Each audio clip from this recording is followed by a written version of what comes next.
Buenas noches, amigos y amigas televidentes de todo el territorio nacional, que a esta hora y por este canal tienen en sintonía su programa Realidad TV. La realidad como es, solo aquí en Realidad TV. Yo soy Tomás Suriel Pérez y le invito a compartir una hora de comentarios y análisis de los principales acontecimientos ocurridos aquí en la República Dominicana y en el resto del mundo. Hoy estoy acompañado de buen amigo, licenciado Luis Montero. ¿Cómo se siente usted, don Luis? Bien, Tomás. ¿Cómo está la salud? La salud está bien, Luis. Me llena de satisfacción, Tomás. Bueno, mire... La ausencia de Boden hace falta. Sí, pero... El hombre a veces se complica. Así él y es. sus circunstancias. Y sus circunstancias. Sí. Así es, decía el doctor, ¿verdad? Sí. Sí. Mire, usted sabe que el 22 de abril se celebró en el mundo, si cabe la palabra celebración, el Día Mundial de la Tierra. ¿Usted está bien? El Día Mundial de la Tierra. El 22 de abril, el 22 de este mes, se celebró en el mundo el Día Mundial de la Tierra, hecho por supuesto, por las Naciones Unidas. Y resulta que durante milenios la Tierra nos ha provisto de recursos para nuestro desarrollo. En el presente, el planeta se encuentra en un delicado balance, amenazado por los riesgos de la contaminación y el agotamiento de sus fuentes naturales de energía. ¿Está bien? Entonces, en el Día Mundial de la Tierra, se invita a que cada quien asuma su responsabilidad, a que se una a las iniciativas que buscan fortalecer el equilibrio del planeta para que pueda seguir siendo nuestro maravilloso hogar por muchas generaciones más.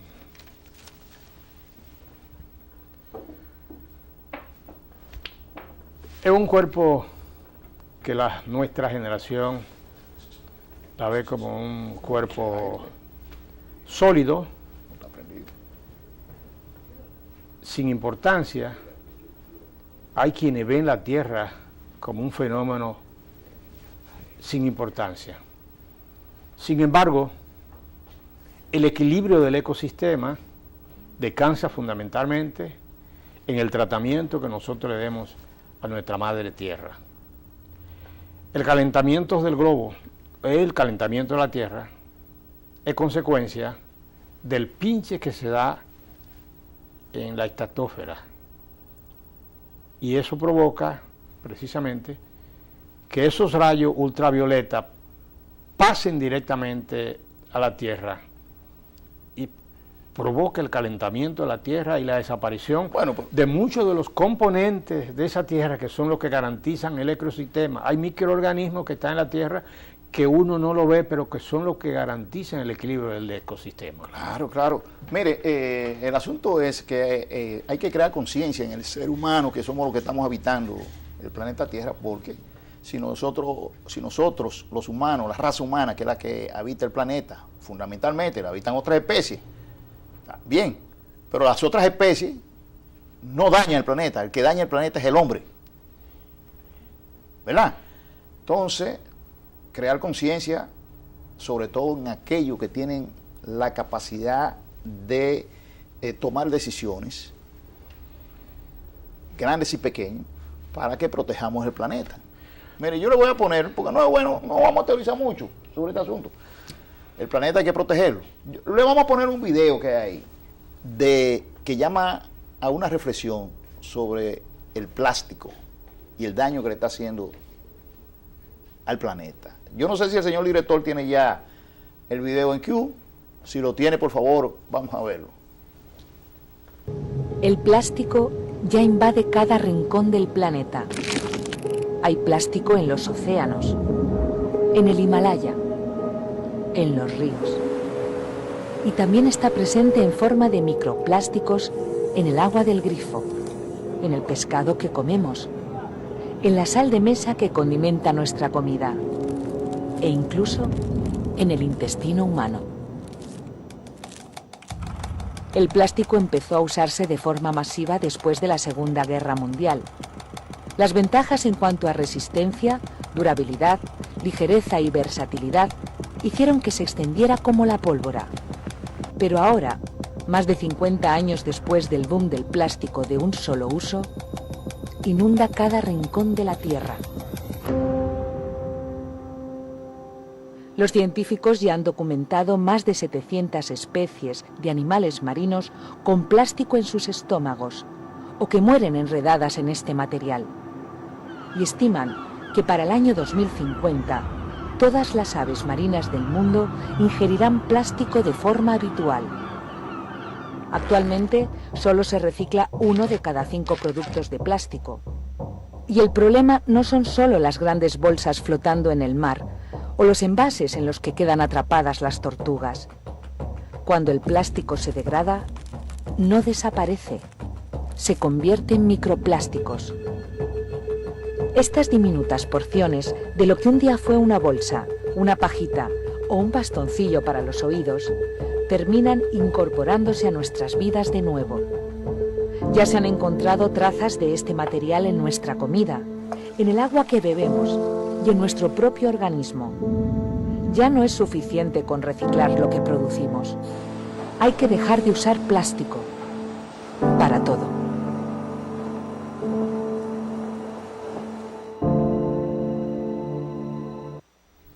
Ahí lo tiene. Usted quiere una mayor agresión al planeta que esa.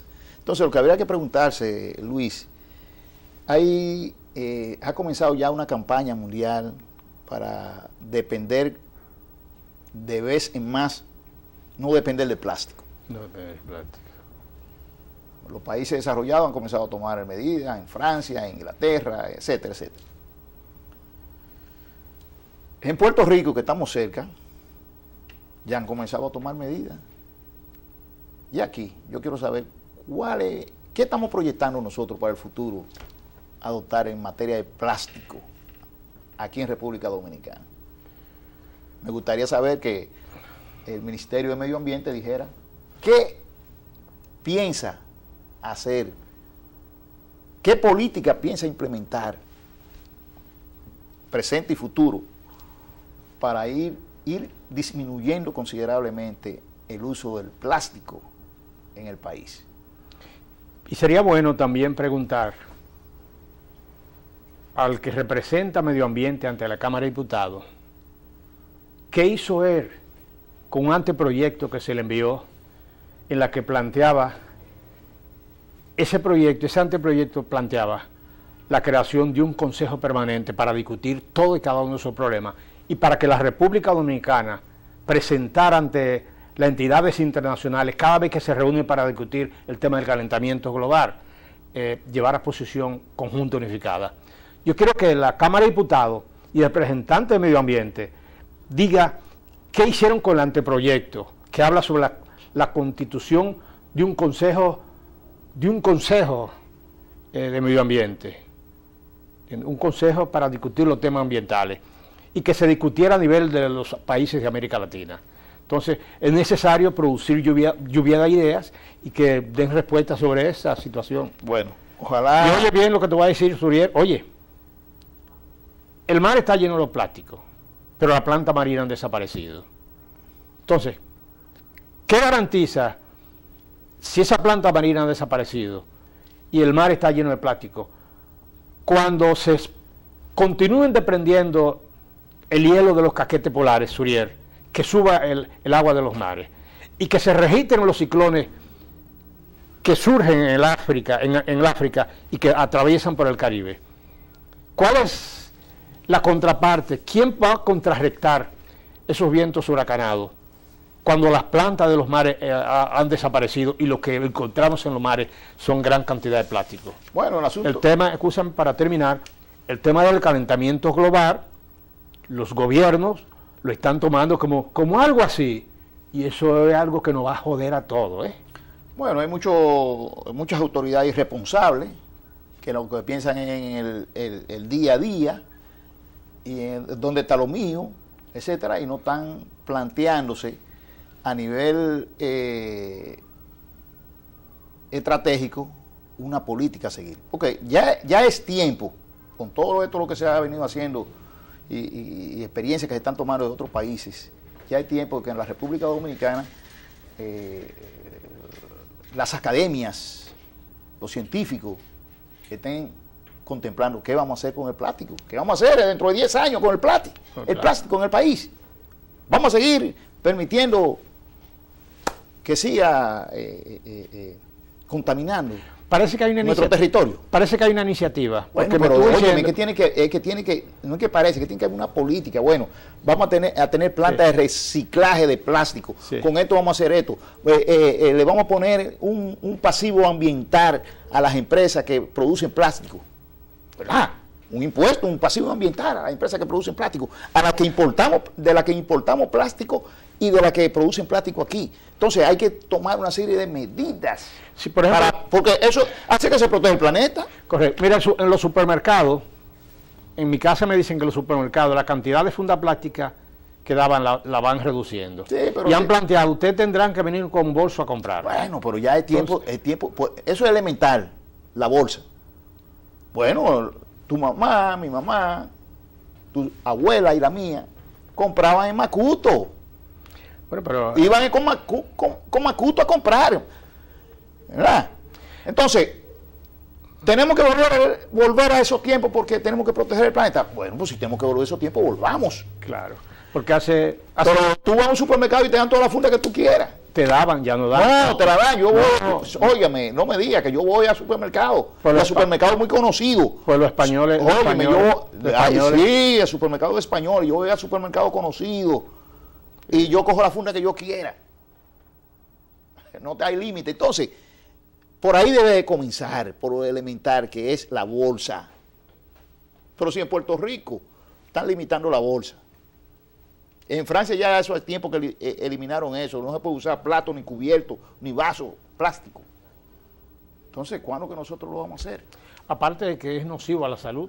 Pero bueno, ahí lo dice el video, todo el daño que hace. Sí. Lo dijo ahí el video. Bueno, señores, y hablando de conmemoración, estamos en la conmemoración del 54 aniversario de la Revolución de Abril de 1965. Revolución que se llamó la Revolución Constitucionalista. ¿Usted está oyendo?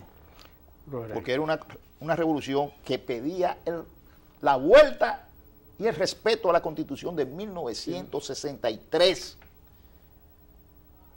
que se aprobó, promovida por el presidente de la República, electo con un 59%, el profesor Juan Bosch. Sí. Así es. Y Bosch era un constitucionalista. Sí. ¿Tú sabías que el primer trabajo, el primer trabajo político que Juan Bosch tuvo fue en 1939 en Cuba? Y ese trabajo se lo dio Prío Socarrán, que era senador y candidato presidencial del Partido Revolucionario Auténtico de Cuba. Ahí fue que Bosch se comenzó a enrolar en la política, llevado por Cotubanamá Enrique. No, Enrique, sí. Y el primer trabajo que le encomendaron a Bosch fue hacer un estudio comparado de la Constitución de Alemania, de Chile, Costa Rica, España, para que se presentase en 1940 el proyecto de constitución cubana, que fue una constitución progresista y que Bosch trabajó en ella. Sí. Entonces Bosch era un constitucionalista de ese entonces.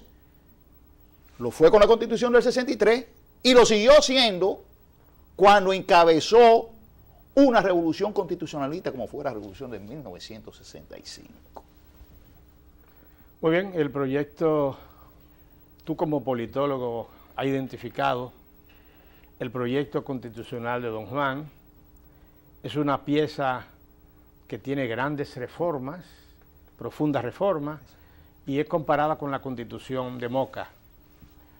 La oligarquía nuestra, una oligarquía eminentemente atrasada para la época, consideraron que la Constitución era una Constitución eminentemente comunista, tildaron a Bosch como comunistas.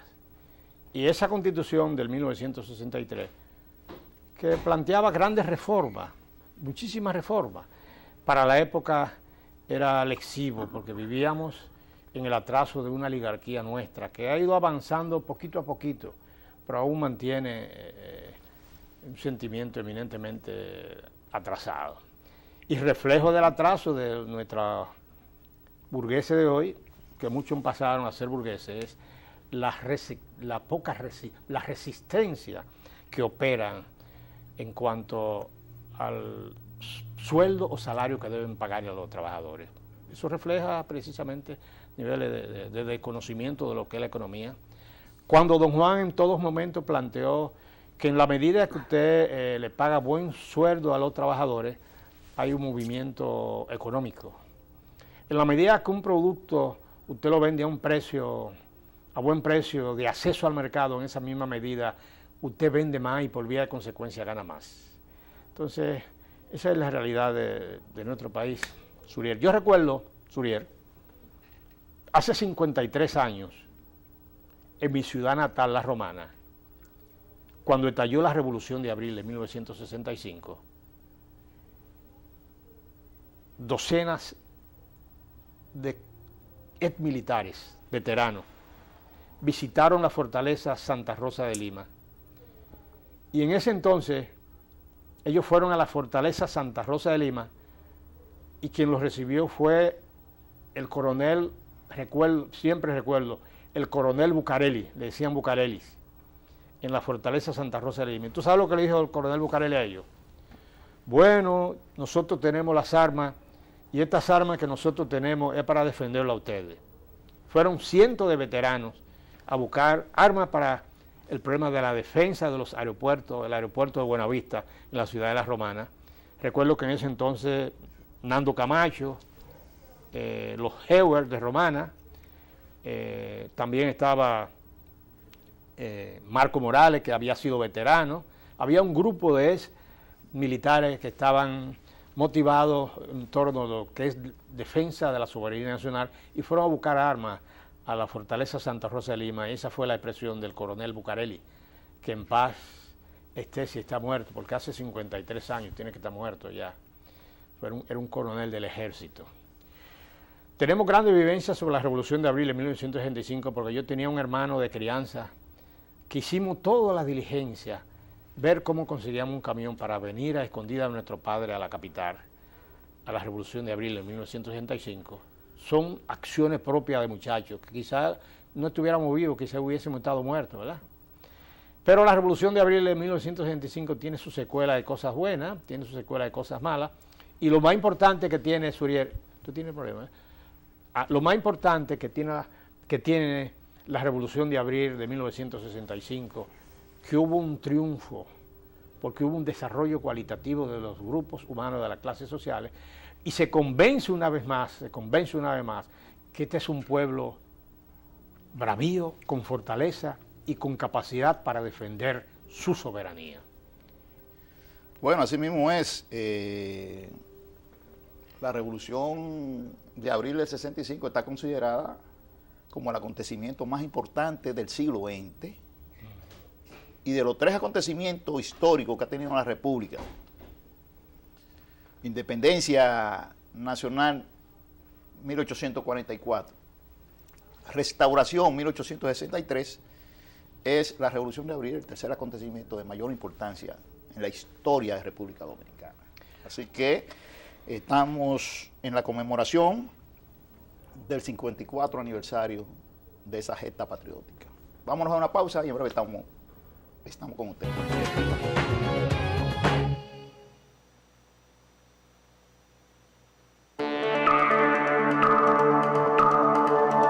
Somos la empresa de transmisión eléctrica dominicana, ETED. Por nuestras líneas van cargas eléctricas a 345, 138 y 69.000 voltios. Esto es alto voltaje. Cada vez que un ser humano hace contacto con estas líneas, hay riesgo de muerte o lesiones graves. Por eso, evite hacer trabajos y que los niños vuelen chichiguas cerca o debajo de las líneas. Puede ser fatal. Preservemos nuestra vida. Empresa de Transmisión Eléctrica Dominicana, ETED, uniendo el país con energía. El país lleva más de 100 años de crisis eléctrica. El gobierno, decidido, ha puesto en marcha un plan integral de 3 ejes para dar una respuesta definitiva, produciendo más energía a bajo costo, modificando la matriz energética, reduciendo las pérdidas y realizando una eficiente gestión. Hacerlo con responsabilidad, transparencia y calidad requiere tiempo. La espera dará frutos, logrando eliminar el obstáculo que frena el desarrollo del país. Corporación Dominicana de Empresas Eléctricas Estatales, CDEE, hacia la solución definitiva. Desde el momento en que te planificas para viajar, un equipo técnico trabaja arduamente para que tengas un vuelo seguro. Mientras preparas tus maletas, vigilamos para que todos los procedimientos de navegación aérea estén listos de la manera más confiable. Antes que llegues al aeropuerto, nuestros técnicos dan los avisos, aprueban el plan de vuelo y coordinan la ruta para garantizar que llegue feliz a su destino. Durante tu chequeo, ya nos hemos asegurado que cada certificación, cada protocolo y cada norma aeronáutica haya sido cumplida. En el Instituto Dominicano de Aviación Civil trabajamos para supervisar y vigilar el cumplimiento de las normas internacionales sobre seguridad operacional de la aviación civil.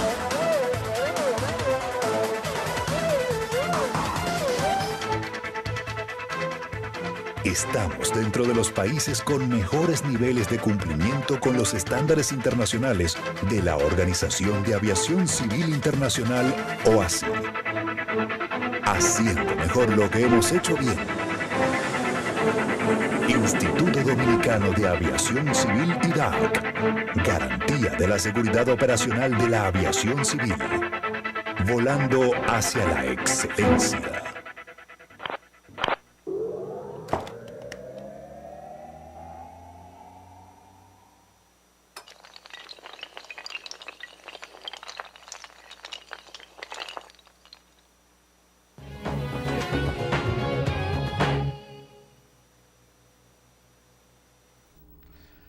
La Iglesia Católica, bueno, tuvo en su escenario, son la Semana Santa, ¿verdad? La Semana Santa es el escenario de mayor presencia de la Iglesia Católica. Y lo tuvo con el sermón, las 7 palabras las 7 palabras, los sermones que se dan en el Viernes Santo. Y la iglesia fue bastante dura, crítica, ante una serie de males que afectan al país. Trató los tópicos diferentes, de seguridad ciudadana, corrupción, la desatención que hay en diferentes aspectos que ellos consideran, hasta el problema de la reelección, con lo cual fue muy duro. Con eso la relación, reelección, le está cambiando la Constitución cada vez que un grupo X entiende que debe cambiar la Constitución. Es decir que la Iglesia Católica en su sermón fue dura. Y hay que decir, Luis, que la Iglesia siempre ha sido crítica en esos sermones. Yo estoy escuchando sermones de la Iglesia desde que yo era niño, mi papá lo escuchaba y me ponía a oírlo. Y siempre, en los tiempos de Balaguer, la Iglesia era crítica también con esos sermones que pronunciaban diferentes sacerdotes, como fue la ocasión. De manera que la Iglesia llamó la atención de que tengan cuidado con la modificación a la Constitución para permitir una reelección al gobierno de turno. Habló claro la Iglesia. Sin embargo, parece que los aprestos de la fuerza que propugnan por la reelección siguen en pie. Usted sabe que el Comité Central del PLD tiene reunión el próximo sábado. Se van a reunir 613 miembros convocados. Una gran parte de ellos ni siquiera sabe dónde están las oficinas de la Casa Nacional del PLD. Tú le dices dónde está la Secretaría General, no sabe, dónde está la Secretaría de Asuntos Electorales, tampoco sabe dónde está, la organización tampoco. Pero son miembros del Comité Central y van a tomar decisiones. Y hay unas cabezas calenturientas ahí en ese Comité Central que dicen que van a proponer incluir un punto sobre la reelección de Danilo Medina. Dice que la iniciativa es de un grupo de danilistas que pretende hacerlo en la reunión del Comité Central del PLD a celebrarse el próximo sábado en el local de esa organización en la capital. Y ante esa situación, a uno lo que le queda es apelar a la inteligencia emocional que el liderazgo del PLD ha exhibido siempre. Ese tema no es para tratarse en esa reunión. Esa reunión está convocada para escoger la comisión electoral del PLD que va a dirigir los procesos de escogencia de regidores, de alcaldes, de senadores, de diputados, de presidente de la República y de vicepresidente. Esa reunión está convocada para refrendar los ajustes a los estatutos de acuerdo a lo que dice la ley de partidos y agrupaciones políticas y el régimen electoral, la ley del régimen electoral, es decir, la ley electoral. Es para eso que está convocada. Entonces, hay que apelar, vuelvo y te digo nuevamente, a la inteligencia emocional de los líderes del partido, porque no es verdad que se puede hacer algo ahí sin que los líderes tracen la pauta. Bueno, yo creo que la sociedad dominicana, Suriel, todas las instituciones que giran alrededor de esta sociedad conjugan en el fondo los intereses de grupos y de sectores. Al momento de tratar el tema de la iglesia no es la que enarbola los principios del Viejo Testamento, que sí fue una expresión eminentemente transformadora. Con el surgimiento y con el invento del emperador Constantino, la iglesia pasa a ser una entidad oficial. Y estoy de acuerdo con la doctrina cátara, que es una doctrina que cuestiona la pomposidad de la iglesia, y esos padres radicales plantean que el monje debe vivir en una meditación permanente. Si los príncipes de la iglesia vivieran una meditación permanente, estuvieran al margen de los intereses terrenales. Siempre detrás de una posición hay un interés material marcado en el ser humano. No importa quién sea, porque en esta sociedad no somos santos ni somos ángeles. No somos santos ni somos ángeles. Los grandes ángeles son aquellos que viven en una meditación permanente, que no son captadores del mejor vino, no se coman el mejor manjar. Son aquellos que están en meditación permanente y están metidos en los lugares más recónditos de la sociedad defendiendo a los hombres y mujeres pobres. Esa es la concepción que yo tengo sobre el problema de la iglesia y sobre la posición de No, pero de eso es otra. Ya está bien, iglesia. yo estoy de acuerdo contigo, eso es otra cosa, pero eso es otra discusión.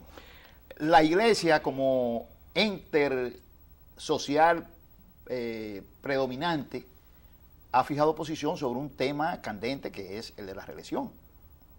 Porque hay el interés de un grupo de modificar la Constitución. Nueva vez se modificó hace 4 años, modificarla otra vez 4 años para favorecer a quienes están de turno.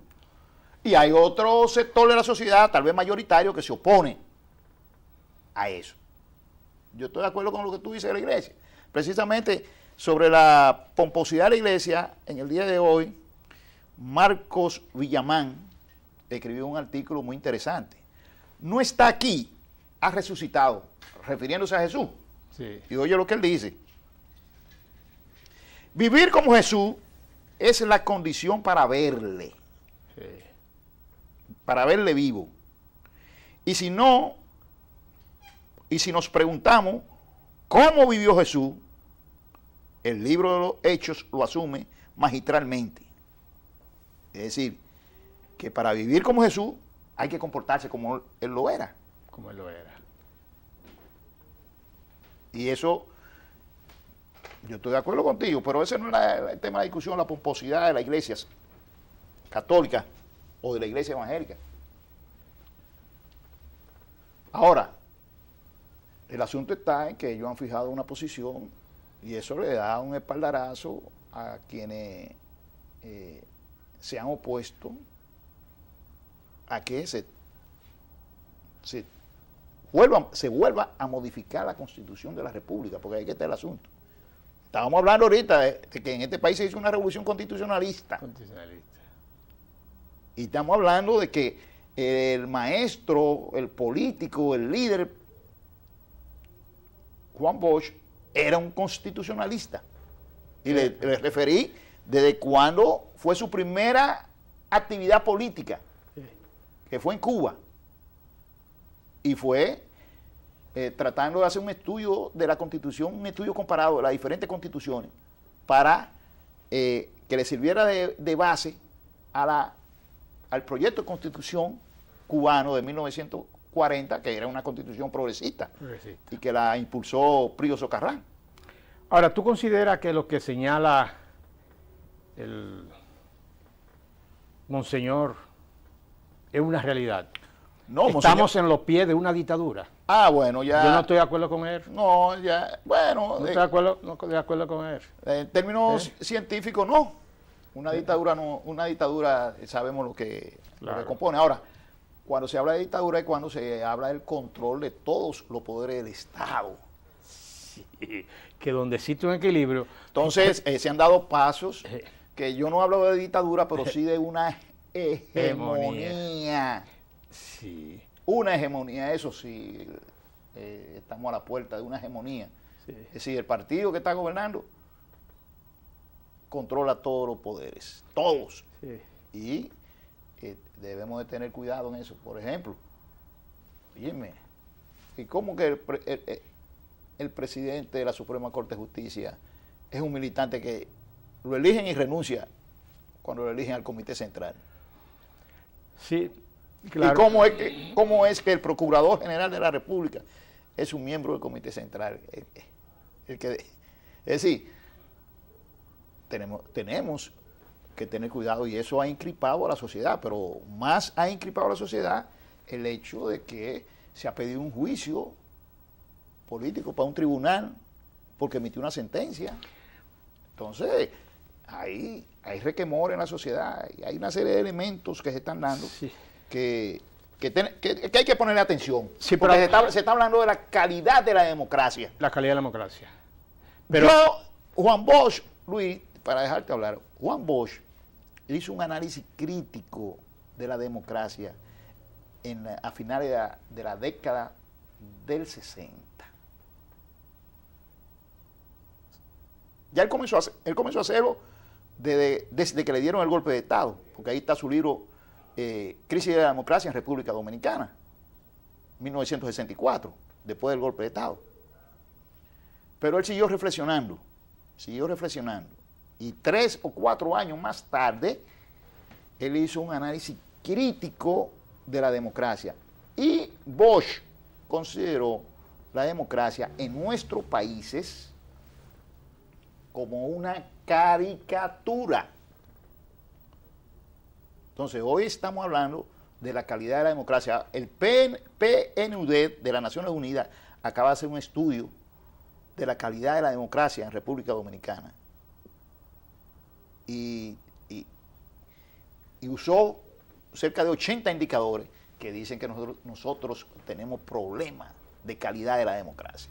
Pero el PNUD y las entidades internacionales no tienen autoridad para hablar de la calidad. Pero no vamos a descalificar. No, pero espérate.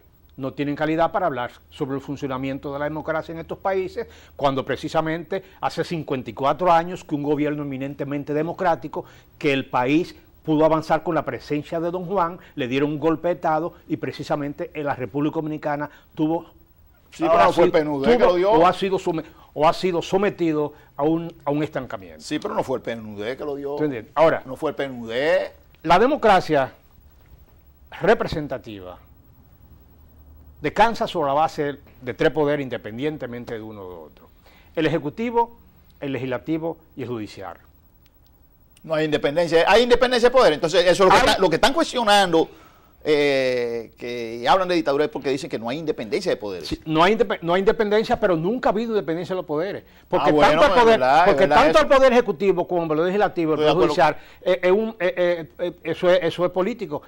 Es una separación aparente. En el fondo, el ejecutivo como presidencialista, en determinado momento, ejerce influencia sobre el nuevo poder del Estado. No, pero la Constitución le dice ahí los límites. No me digas, tú me estás hablando de aquí, porque en Estados Unidos funcionan los poderes independientes. En Estados Unidos lleva más de 300 años de desarrollo. Y aún así, cuando los demócratas tienen el control, avasallan a los republicanos y viceversa, que quiere decir que el hombre siempre lucha por someter al hombre. Entonces el equilibrio es lo que debe primar. Es así, lamentablemente. Hoy porque es el PLD. Mañana, cuando sea otro partido, otro gobierno, trata de tener el control de todo el poder para hacer y deshacer. Ahora, lo que hay que tratar de ver hacia dónde se encamina el poder, hacia las realizaciones, hacia el desarrollo, hacia el progreso. Eso es lo que hay que ver. Bueno, pero... ¿Entiendes? Ahora, Suriel, quizá dentro de 100 años, los jueces no serán de partido político, serán directamente... No, tú te lo estás poniendo demasiado lejos, que eso tiene que venir. Tiene que venir. Eso tiene que venir. Las próximas generaciones de políticos tendrá que superar. De la sociedad. Sí, tendrá que superar. Yo estoy confiado en que las próximas generaciones de políticos van a superar eso. Es que los jueces tienen que ser jueces independientes. Deben venir directamente a la academia. Claro. Y los fiscales deben ser a través del voto popular. Correcto, estoy de acuerdo contigo. Pero eso va a ser un futuro. Mira, en esta semana se ha dado a conocer una encuesta, la encuesta SIC latinoamericana, que es una encuesta que favorece considerablemente al presidente de la República. Dice esa encuesta que hay un 51% de dominicanos que favorece la reelección del presidente Danilo Medina, y que hay un 56% que cree que la actual gestión del presidente va por buen camino. Así que una encuesta que favorece la reelección. Y dice esa encuesta que si no es Danilo, sería Margarita la mayor aceptación, ¿verdad? La de mayor aceptación. En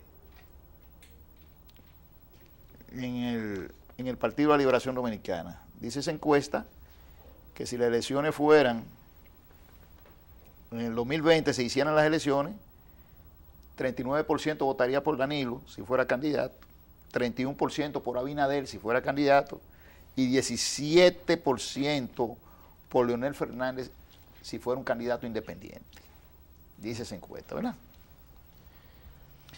Y dice que Luis Abinader en el PRM es la que tiene la mayor posibilidad de alcanzar la candidatura. Un 45% tiene Luis Abinader de la preferencia, seguido de David Collado e Hipólito Mejía. Y así sucesivamente. Esa es la encuesta, sí, latinoamericana. Sin embargo, en esta misma semana salió un estudio del Observatorio Global que analizó 22 encuestas. Y en esas 22 encuestas que analizó, que han salido en el país, dan a Leonel Fernández como candidato por el Partido de la Liberación Dominicana y a Luis Abinader como candidato por el Partido Revolucionario Moderno. Con poca diferencia entre ambos en la preferencia de sus respectivos partidos. ¿Tú sabes lo que quiere decir eso? ¿Qué quiere decir? Eso quiere decir que hay dos liderazgos en el Partido de la Liberación Dominicana. No, indudablemente. Y precisamente, antes de salir al programa, yo vi una rueda de prensa. ¿Viste la rueda de prensa del BID? Sí. El BID está planteando una fórmula para tratar de romper el tranque que hay. ¿Qué plantea el BID? El BID plantea... Tú hablaste del BID, dile a los amigos televidentes que lo que es el BID. ¿Quién lo dirige? El bloque institucional socialdemócrata que lo dirige el hijo de Peña Guava. José Francisco Peña Guava, conjuntamente con su comité de dirección, está planteando que compañero de boleta del presidente Fernández debe ser la esposa de Danilo Medina o debe ser Reinaldo Pared, que Danilo Medina debe pasar a la presidencia del Partido de la Liberación Dominicana. Ellos elaboran una fórmula. Y que Margarita debe ser la candidata a senadora. A la senadora por el Distrito Nacional. Y Gonzalo Castillo, candidato a alcalde del Distrito Nacional. Esa es la fórmula que plantea el BID. Sí, yo creo, Suriel, que si Danilo no es candidato... No debe de ser candidato, no diga que si no es candidato, no debe ser. Si Danilo quiere tener récord de ser el único que ha modificado la Constitución 2 veces en un periodo de 4 años. Y si Leonel no es candidato, entonces Margarita es la candidata a la presidencia y Reinaldo Pared u otro que esté cerca de Danilo es el compañero boleta. Yo creo que la salida va a ser una salida negociada, porque ¿tuviste lo que dijo Deli Erame? No vi. Deli Erame en un reporte dice que ellos que tanto Danilo como Leonel se reunieron. Ellos no se han reunido. Y no pueden permitir que en las manos de ellos inventa mucho. Déjame decirte que Partido de la Liberación Dominicana. Ese colega periodista inventa mucho, no se han reunido. No han tenido tiempo de reunirse. No han tenido tiempo todavía. Mira, Leonel está ahora en Washington poniendo a circular su libro sobre Juan Boy y John Barlow Martin. Ideas encontradas. Un diálogo entre ellos dos. Un interesante libro que yo lo estoy leyendo. Entonces, no han tenido tiempo de reunirse. Que se reúnan mañana o se reúnan el sábado en la mañana, horas antes de la reunión del Comité Central, no te digo. Pero no han tenido tiempo de reunirse. Señores, vámonos a una pausa y en breve estamos con ustedes.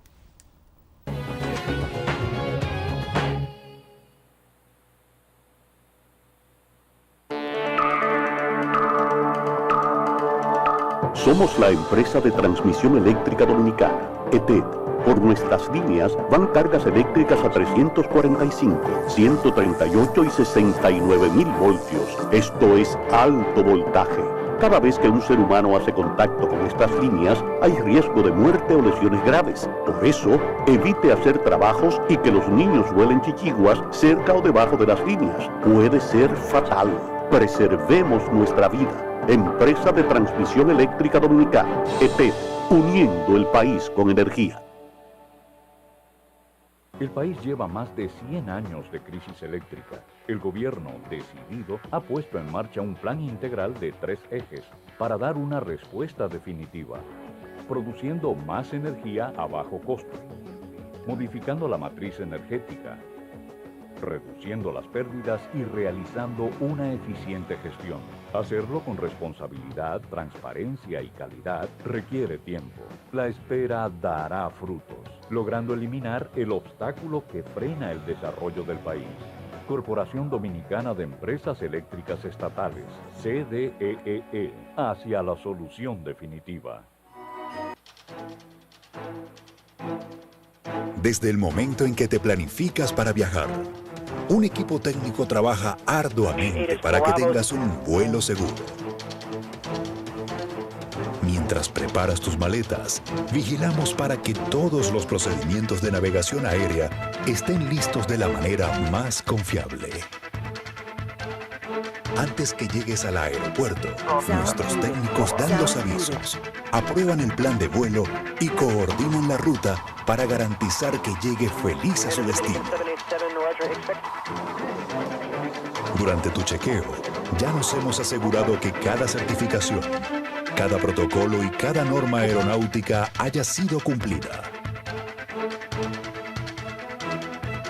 En el Instituto Dominicano de Aviación Civil trabajamos para supervisar y vigilar el cumplimiento de las normas internacionales sobre seguridad operacional de la aviación civil.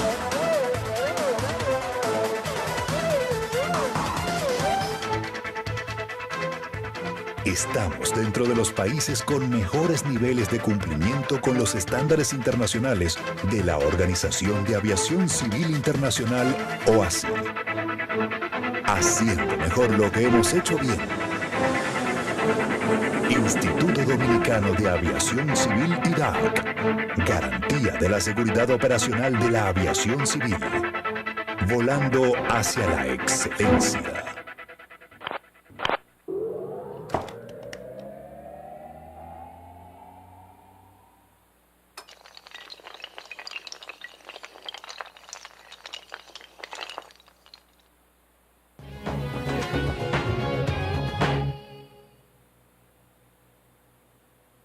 Bueno, la Procuraduría General de la República, señores, no sale de un lío.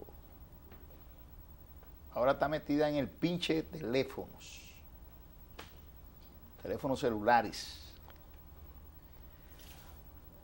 Y la verdad es que se puede pinchar un teléfono, pero hay que llenar todos los procedimientos por haber.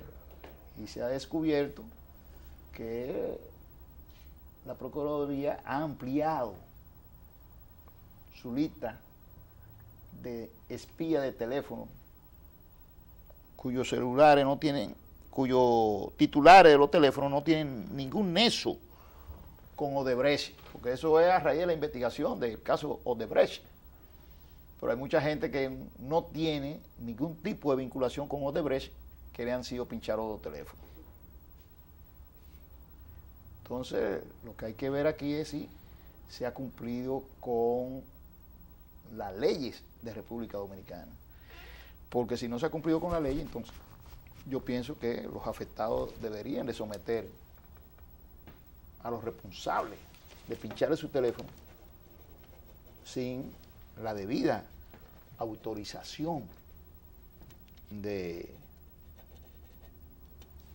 las autoridades competentes, que en este caso es un juez.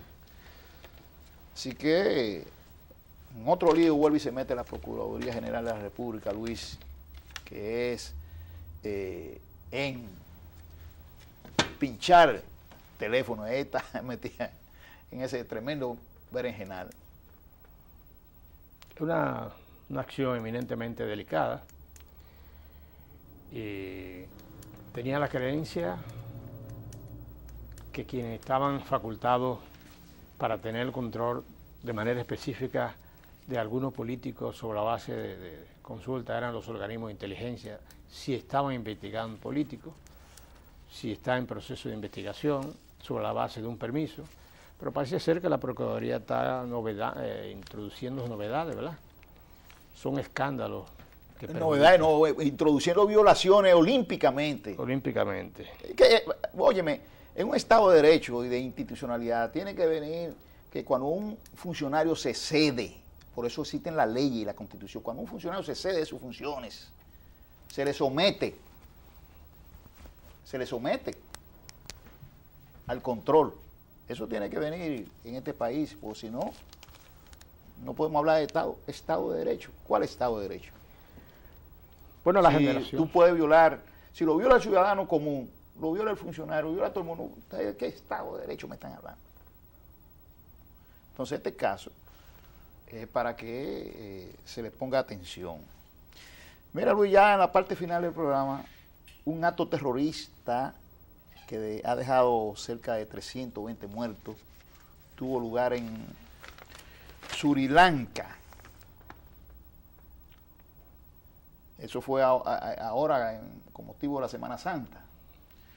Ahí 9 individuos terroristas de ese país se hicieron explotar, se convirtieron en bombas humanas y explotaron en iglesias, en hoteles, en restaurantes. Al mismo tiempo, 9. Entre ellos hay 8 identificados ya, que dicen que eran personas de clase media, es decir, que no eran desbaratados ni nada por el estilo. En Sri Lanka, la población es cristiana. Está representada en un 7.4% por los cristianos. Los budistas son un 70.2%, los hinduistas un 12.6% y los musulmanes un 9.7%. Y mira lo que sucedió. Así que el terrorismo sigue siendo una preocupación en el mundo, Luis. Sri Lanka está en el subcontinente indio. Ok. Hay un movimiento, es un movimiento socialista. Y precisamente ellos están lejos, muy lejos de la civilización nuestra. Todavía están en la etapa del terrorismo, ¿verdad? No, está duro el terrorismo por ahí. Aunque el Estado Islámico se atribuyó el atentado, siguen las investigaciones para ver realmente de dónde se produjo, porque el Estado Islámico a veces se atribuye cosas que ellos no han hecho ni tienen capacidad de hacerlo. Correcto. Y tú sabes que el Estado Islámico viene de una derrota en Siria, Sí. que fueron derrotados por las tropas rusas, la tropa norteamericana, en Siria, cuando intentaban establecer el Estado, ¿cómo era que se llamaba el Estado? Ahora no recuerdo, no me viene a la memoria, pero ellos quisieron establecer una forma de modalidad y fueron derrotados y sacados de ese territorio. Entonces se han replegado, parece, Por toda parte del mundo. en diferentes partes del mundo, y de allí donde son vulnerables, por ejemplo, Sri Lanka es un país que depende mucho del turismo, sobre todo de ese turismo religioso, y mira el desastre que hicieron. Sí. Mira el desastre que hicieron, más de 320 personas y medio millar de heridos. Eso no tiene nombre. Así que el terrorismo por ahí campea por su buena. Y eso habla de que tienen razón quienes apuntan a que uno de los males que va a padecer la humanidad es el terrorismo y que hay que enfrentarlo desde ya. Sí. Desde ya. Y la mejor forma de enfrentar el terrorismo es tratando de establecer lo que es seguridad, una estabilidad social y reducir la la injusticia de la sociedad. Gracias a Dios que nosotros no estamos tocados todavía por terrorismo. Existe delincuencia, existe raterismo. Sí. Lo más que llegamos aquí es al sicariato. Sí. Pero no estamos tocados por terrorismo. Imagínate tú, ni quiera Dios que nos llegue a nosotros esa plaga. Señores, hemos concluido por el día de hoy su programa Realidad TV. Aquí Luis Montero y Tomás Uriel, les deseamos que pasen buena noche y que nos veamos en un próximo programa.